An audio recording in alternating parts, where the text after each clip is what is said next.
grown everywhere and we don't know why. It's been so hard to get folks to see that it's the rope kind, not the dope kind. It's clean, it's organic, it's safe, don't panic. You can make anything from it. It's a miracle plant, there's nothing hemp can't do. We know you'll love it. The earth has a chance for survival. It's not just a fantasy. Get on board the hemp revival. Save a planet, plant a seed. Get on board the hemp revival. Save a planet, plant a seed. The laws that stopped us from growing hemp crops have left us far behind.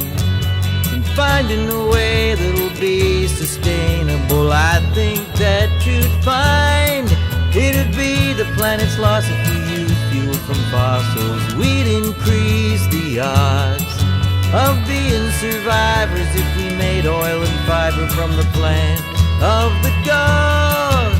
The earth has a chance for survival. It's not just a fantasy. Get on board the hemp revival. Save a planet, plant a seed. Get on board the hemp revival. Save a planet, plant a seed. You can't beat it, you can eat it as a substitute for meat. It's very wearable, it's terrible that now it isn't shareable with everyone. But when it comes, we know that it'll stay as a solution for pollution. We know hemp will lead the way.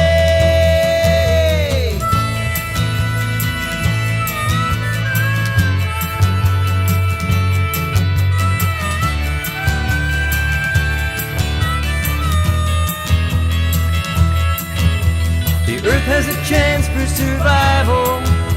It's not just a fantasy. Get on board the hemp revival. Save a planet, plant a seed. Get on board the hemp revival. Save a planet, plant a seed.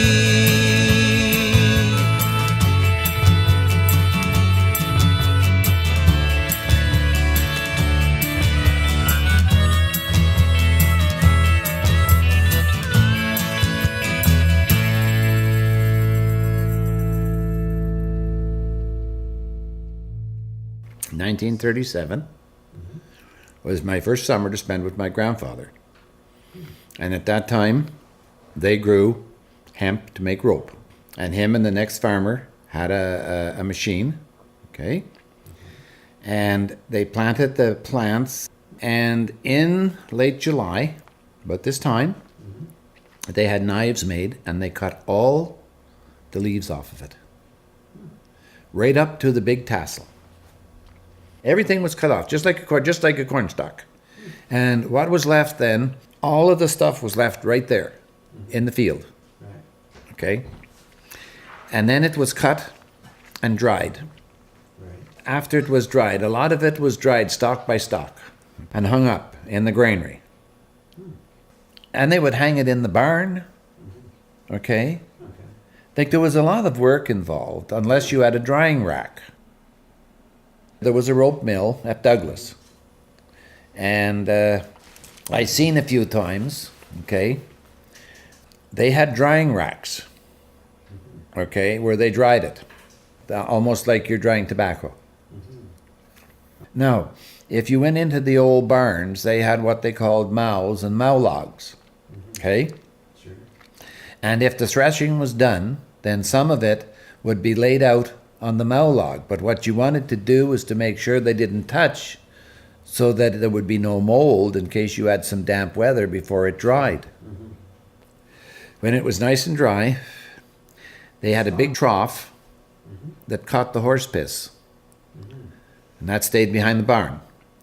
And there was like made out of wood, and they would put it in this trough and leave it sit there, and then they would hammer it.